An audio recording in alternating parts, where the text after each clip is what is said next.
Hello, ladies and gentlemen, my name is Kurt, and welcome back to Far Lands or Bust. Boop, and indeed, oh my gosh, oh that's right, gosh, it's been so long. We're up at the Tower of 100%ness for Child's Play charity that we achieved on July 17th, 2012. A monument to be remembered forever in the Far Lands or Bust world as we continue on. And of course, the guardian of the tower, Pigoo McPiddleston, and his friend, Crazy McCliffside Dweller, Pigston, over there, picking, it's kind of appropriate, pink sheep, and then pink pig. So yeah, that was the last episode when we reached 100%. I think I can safely traverse in this direction, because that, after all, is west. Indeed. Before we get smothered by this cloud, let's go, Wolfie. Let's take one last look as the sun rises. As the music plays in the background. How appropriate. I should actually take a screenshot. Let's do that. Okay. And let's continue on. But yeah, we're still, obviously, doing Far Lands or Bust, even though we've reached 100%. Another creeper down there. I suddenly don't feel too happy about my decision to take this route down. Careful, Wolfie. Don't push me. But yeah, we're still doing Far Lands or Bust. Like I said, there will still be Far Lands or Bust episodes. Another creeper. Good grief. What am I, Charlie Brown? But yeah, still doing Far Lands or Bust episodes. And the charity chip-in widget is still available at farlandsorbust.com. Still sitting at 100%. Got a little bit more money though. We're up to, what are we up to? $29,417.62. That means we total, combining last season and this season, raised $41,156 on behalf of Far Lands or Bust for Child's Play charity. That's great.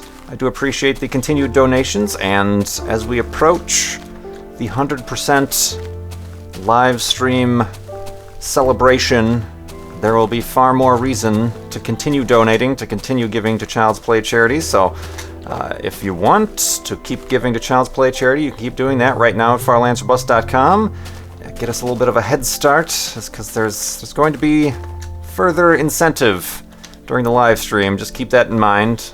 I'm going to hold on to that little nugget of information until we approach the date closer, but yeah, that's great. I do appreciate, once again, I can't thank everybody enough. Wolfie can't either.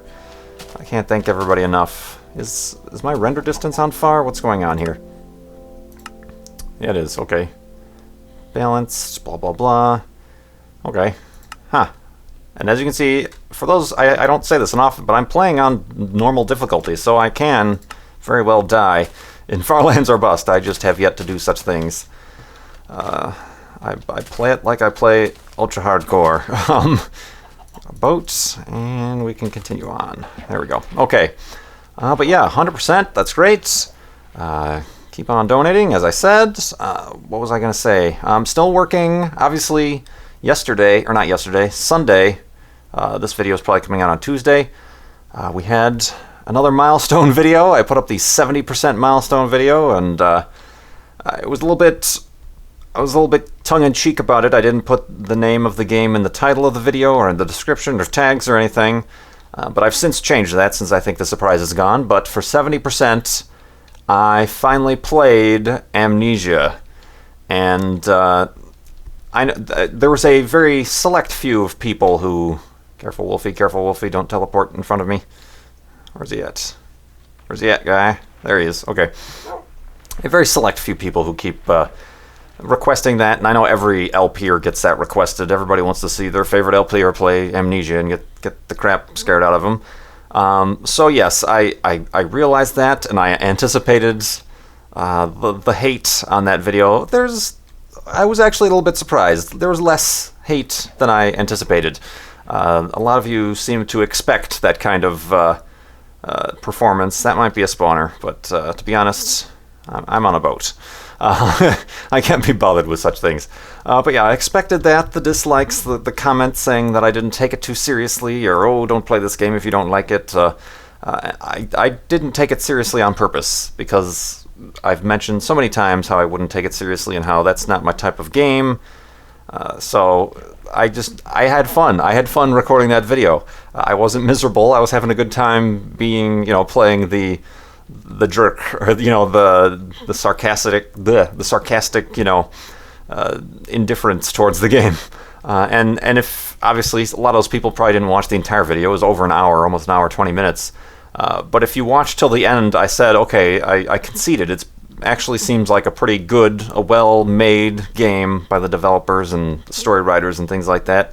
The graphics were great, the physics, the atmosphere was great, but it's just not my cup of tea. So that was the one and only video in Amnesia. And I also know that playing only the beginning of the game, that I barely got to any of the parts that are supposed to be scary or difficult, or the actual challenging part of the game, which I understand too, but it's a milestone video. They're there for fun, doing something that I wouldn't normally do, even if that means playing a game that I normally wouldn't like. I turned it into something that I enjoyed recording by having fun with it. So yeah, you can check that out at your own leisure.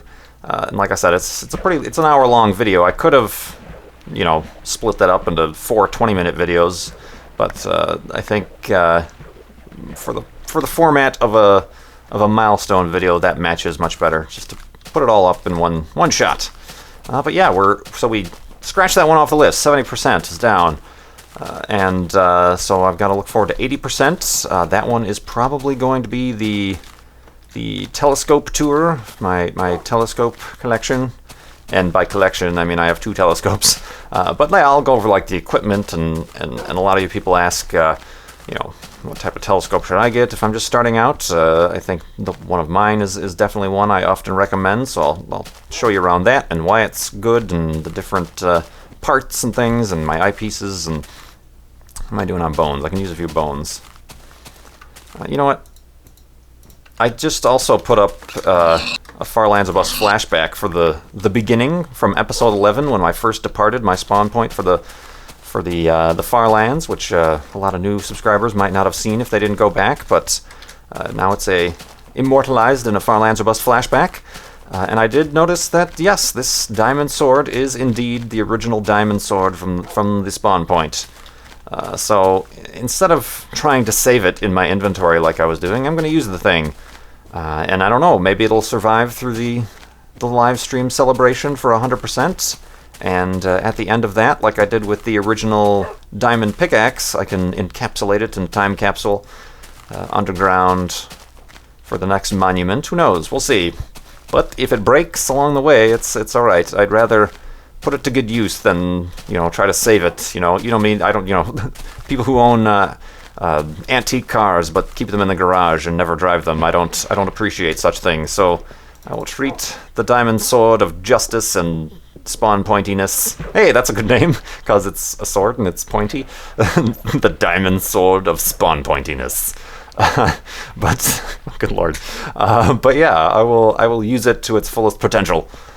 Indeed. But yeah, so the 80%, I gotta do that. I gotta figure a way to record that. I think everybody enjoyed the quality that we got with the Let's Feed Speedy video. That's through my cell phone. So I think I'll do that again. The only problem is there's no tripod mount on a cell phone, so it'll have to be a handheld video. So it can't be any worse shaky than Far Lands or Bust. So I think you guys can manage. So yeah, I'll be recording that sometime this week, and I'll get that one up. And then I'm still coming up with ideas for the 90%. Then obviously the 100%. It's looking good. That August 10th, 11th, and 12th will be Far Lands or Bust weekend for reaching 100% of our Child's Play charity. So look forward to that. I'm still trying to come up with times. I got a good suggestion that maybe I should do every day, 8-hour, 20-minute live stream every day. So it's like triple the original live stream. I kind of like that. Then it turns out to be 25 hours, nice round number of live streaming. I'm still talking to some guests. I have a lot of interests, but so far seems like the important familiar names of Far Lands or Bust and the Mindcrack community and other YouTubers and and people I talk about often are available during that weekend. So that's what I wanted to check on first and foremost before I solidified the date. But that's 99.9%. That is the weekend. Things will be happening, and we'll do some marathon live streaming. Whoop, gotta take care of business here. Hold on, wait, not ready. Oh, I only made 2 beds. Oh, I need wool. That's right. Yeah, I need wool. Okay, good thing that there's a sheep right there. Not a pink sheep, but it'll do. Let's do that, and let's go to sleep.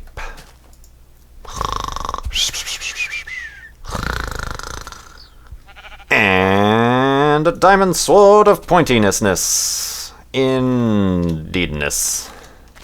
Yoink. Don't complain. That's what the wool is for. Right, Wolfie agrees. Although I'm going to need more than just those 2 pieces of wool. So keep an eye out for some sheep, Wolfie. That's your job. That's what you were born wild to hunt the sheep, so help me out there. But yeah, 10th, 11th, and 12th. That's Friday, Saturday, Sunday. And like I said, I'll try to stagger the times so that,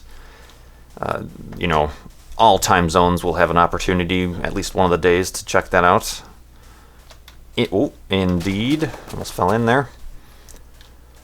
What else? 100%. Got that. For those of you who follow my YouTube feed on the videos that I like and comment on, the very popular channel Crafted Movie put up a teaser trailer for an upcoming video series, Misadventures on the Sea, all made in Minecraft, and a familiar face you might see in there is my own 3D glasses bespeckled face is appearing on that with the Crafted Movie. Other names that you might recognize, such as Seth Bling, and of course the Crafted Movie guys like Salted and Bouldenage, who you saw from my Seth Bling Tower Control tournament, and also I'm forgetting his name off the top of my head. Yellow Text, help me out. Yes, that name. So yeah, we're all lending our voices to that little production they're putting together. That's very, very exciting, a very new experience for me, but look forward to that. And that isn't, there's some speculation that, that's part of another milestone video for Kurt. No, that's their own doing. That's kind of their own deal. They just invited me to help out and be part of it. So that, get over here, you. Yoink. So that's really cool. I'm looking forward to seeing how that turns out. Gosh, so many different sheep, different colored sheep. It's gonna make my inventory a nightmare. And a yoink. Ooh, spooky noises.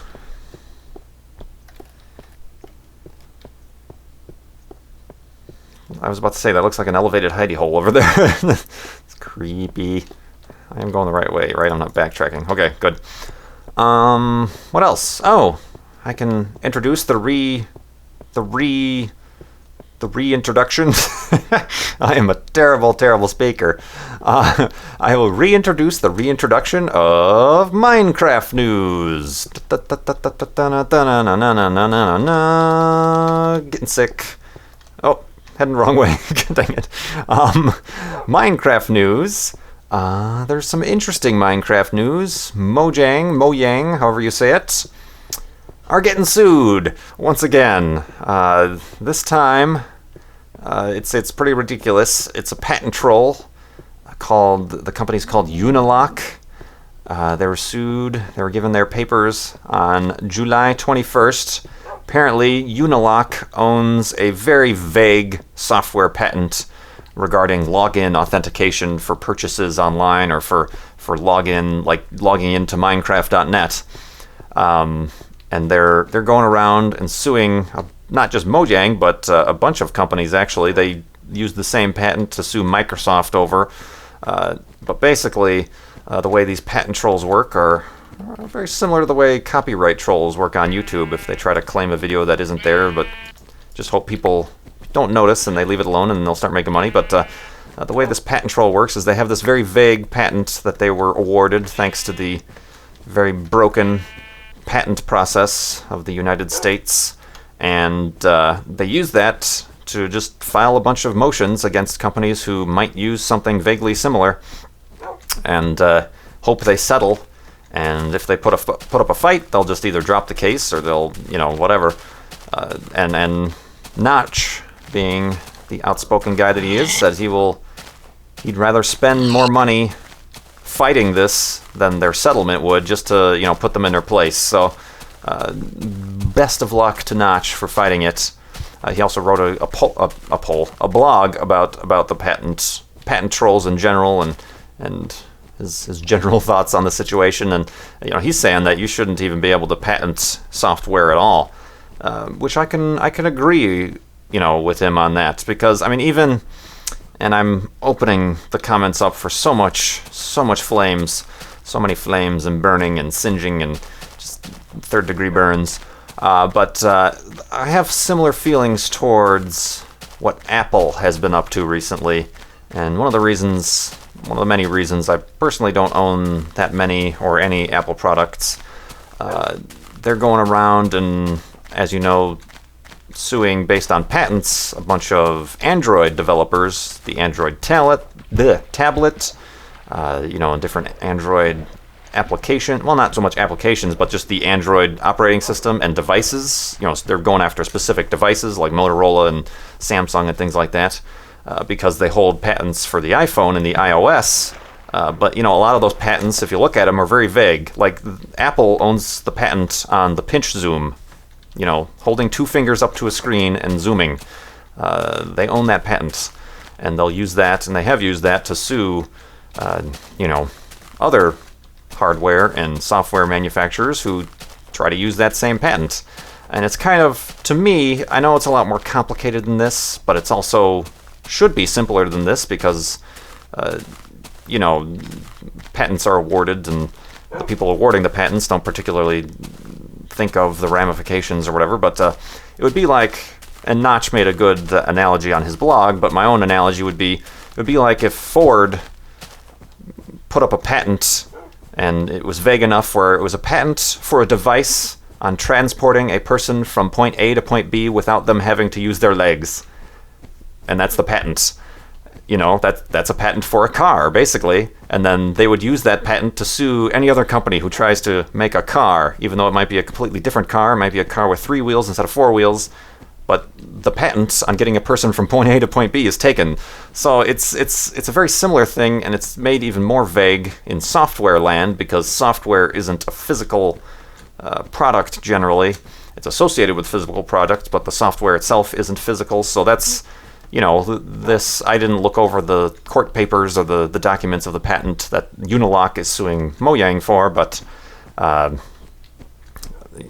sure it's something as vague as a basic login authentication for security, and it's just something that they realized nobody else had claimed the patent. Wolfie? Okay, God, I thought I forgot him somewhere. Nobody else had claimed a similar patent, so they worded it craftily to be very vague, and then they're able to sue, even if they themselves didn't create the software. They created the idea of the software. It's very, very convoluted. I don't know law or anything like that, so I'm not going to try to get too complicated into it. I don't pretend to know that stuff, but yeah, that's Minecraft news. So look forward to some very interesting developments. Perhaps Notch will challenge them to a TF2 tournament like he did to Bethesda over the Scrolls name. That would be pretty funny. But yeah, that is some interesting Minecraft news. So that like Reducto. Minecraft news. Minecraft. Let's diversify our holdings in sheep's wool. Wolfie agrees. Boop. And a boop. Thank you. And a boop. Oh, I don't have this wool. I don't think I need to feed Wolfie either. Oh, maybe I do. Let's, sit. And a feedness. Yeah, okay. Woof! Right in my face. Doggy breath. But yeah. There's that news. I guess other video game news. If you saw my recent videos in Kerbal Space Program on July the 20th, which was the anniversary of Apollo 11, the spacewalk, not on Apollo 11, the landing and spacewalk of Apollo 11. Kerbal Space Program introduced a new version, 016, and it involves spacewalks, the ability for the Kerbonauts to step out of their capsules and either do on-orbit EVAs with jetpacks or do EVAs walking around on the surface of a planet or a moon, perhaps. And my first video I put up was, I literally just got the update. I just happened to be very lucky enough to have seen their tweet that it was released and then updated, because soon after that their website and their servers went down, and I got a lot of complaints, a lot of questions. I don't know why people ask me questions about why they can't update Kerbal Space Program. I'm like, I'm not associated, I don't work for them or anything like that. So I'm not their tech support, but yeah, their servers were hammered for 24 hours. People trying to update. All right, hold on. I need to a safe spot. I like doing this on the top of a mountain. Oh, I said, whoa. Careful there. Oh, I also need to create a bed. Build a bed. Boop, and a boop. And a boop. And let's do this. Boop, boop, boop. Should probably pick up some wood as well. Might be a good idea. Do. Boop. Oh, catch it, Wolfie. All right, some pumpkins over there. There's this interesting crater right here. It does look like a crater, but it's getting late. Let's go to sleep.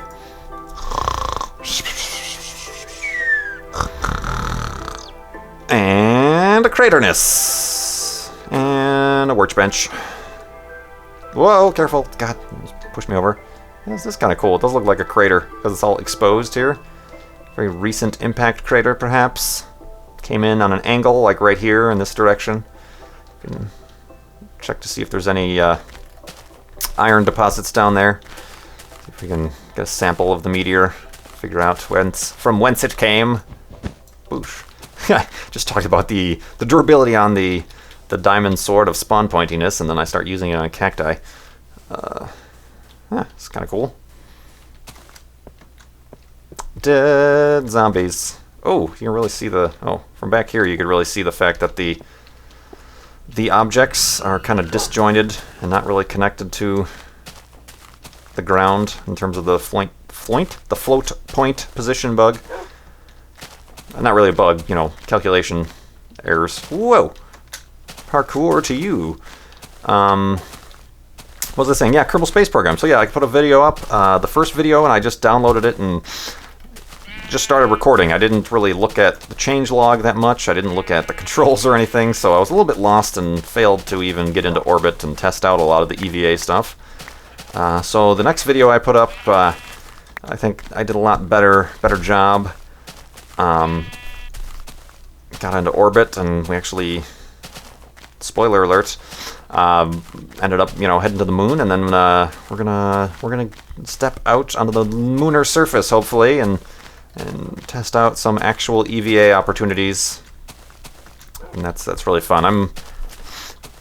For a while there it was just pretty much launching rockets, landing rockets, launching rockets, landing rockets. So now I think this adds a whole new area to the game, and they're adding larger parts that I have to start getting used to building with, and 3-person capsules and 1-person capsules and landing legs, and of course the spacecraft are still, the space planes that you can still build, which I still haven't had much success with. I've still got to experiment with that, so very excited about Kerbal Space Program indeed. You could say I'm more excited than I am for Amnesia. Oh god. Terrible. I'm a terrible human being. Indeed. What else can I talk about? Oh, speaking. Haha! Segue! Woof! Woof indeed to the segue. Speaking of EVAs, I had a question from Penguin Pingu 1994. That name sounds familiar. I think he's asked a question before. Penguin Pingu asked, if you were the first man on Mars, what would you say when you get there?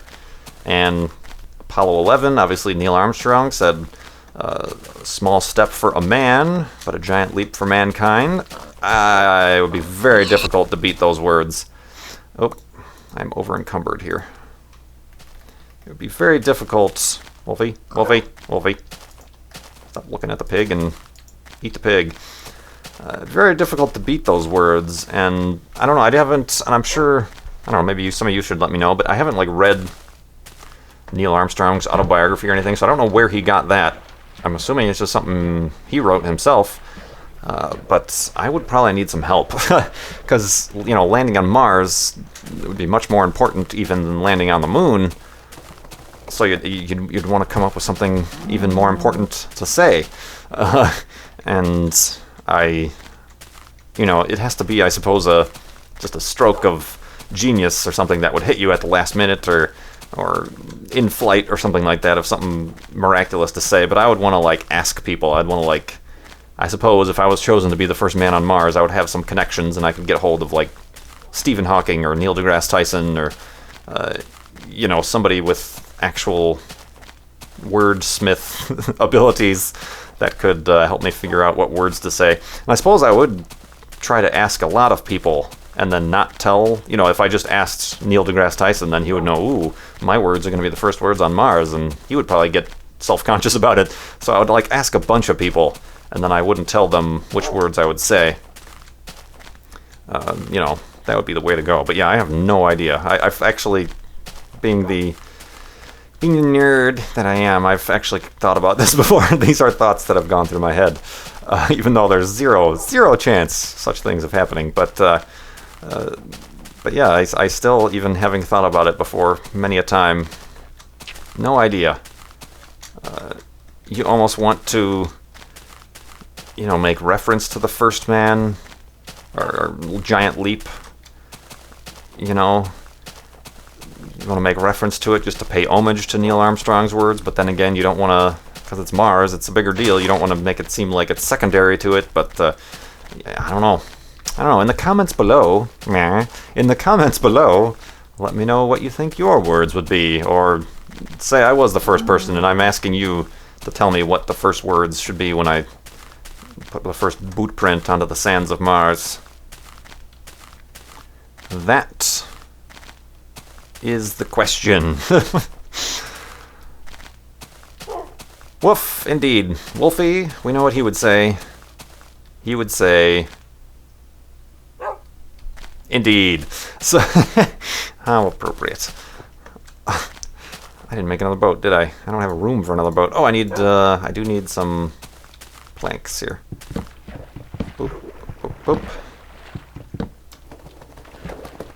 Although I can't pick up the planks either. Alright, this multicolored wool was a ill-conceived concept. Wolfie agrees. Let's get a few more. Yes, I know I'm just leaving this floating tree here, but we're never going to see it again. Boop, boop. And I suppose I dropped that wool somewhere, but I don't remember what happened to it. Did you eat it? I guess we won't use a boat. We'll go this way. People say I've been drifting north, so I will drift south this episode. What time is it, by the way? Find out what kind of question I have time for next. Get out of the way. Plenty of time left. Einstein Extreme Roblox, that's a mouthful, asked, what was your earliest memory of all? I think I've answered this one before. Sounds familiar. It's hard to decipher, but it was probably very insignificant things, really. It's probably at my old house that I grew up at. I remember we lived near a tornado siren, and for those of you who don't live either in America or in tornado... Uh-oh, what's this? Tornado areas, Tornado Alley. Oh, spawner. Alright, this one I'm actually going to check out because it's kind of easily acceptable and accessible. And it's a zombles. Zombles. Don't mind me, guys. I'm just here for your loot. Wolfie, have a seat. Oh, this one's really buried. I don't know about this one anymore. You can't even tell if I'm on the inside or the outside of it. Okay, I guess I'm on the inside. Oh, there's a chest.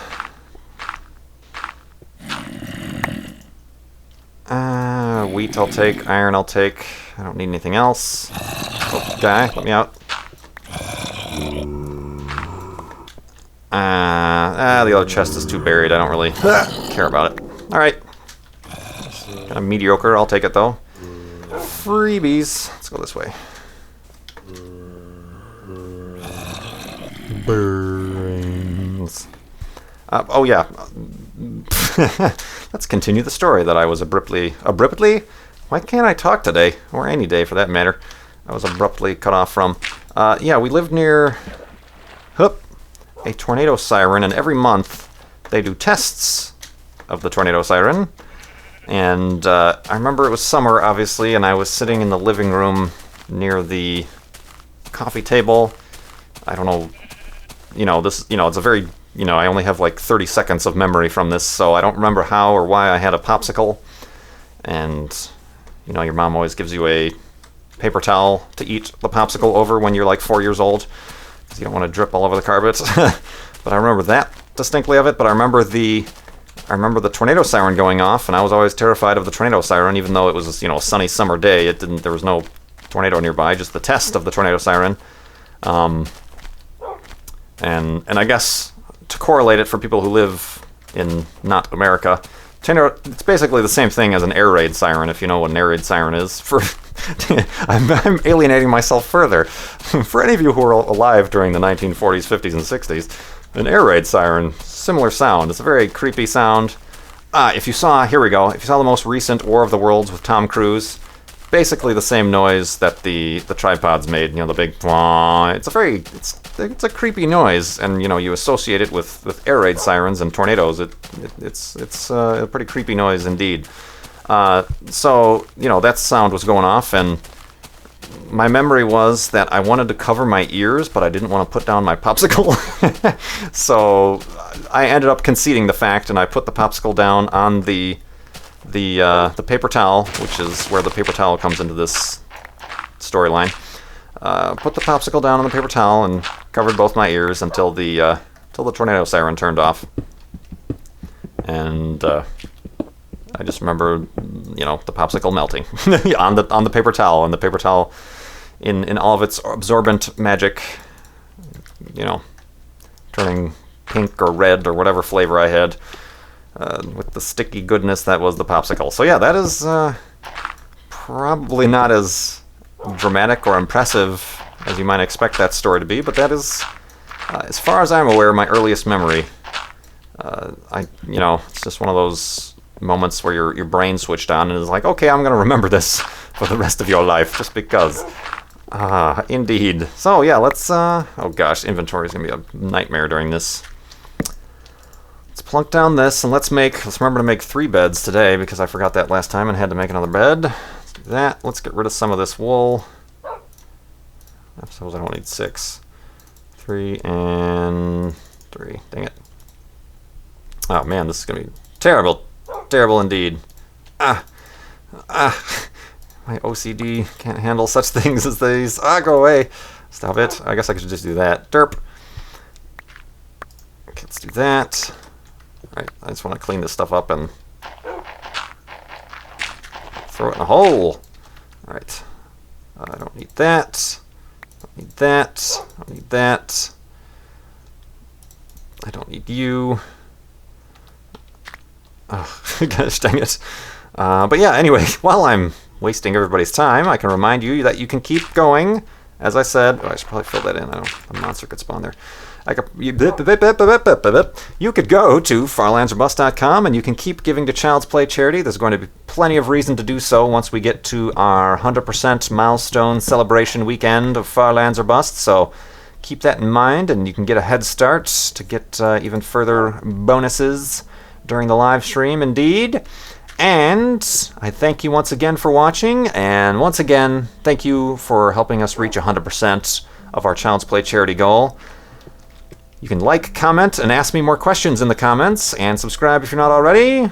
My name is Kurt. Thanks so much for watching. I will see you next time.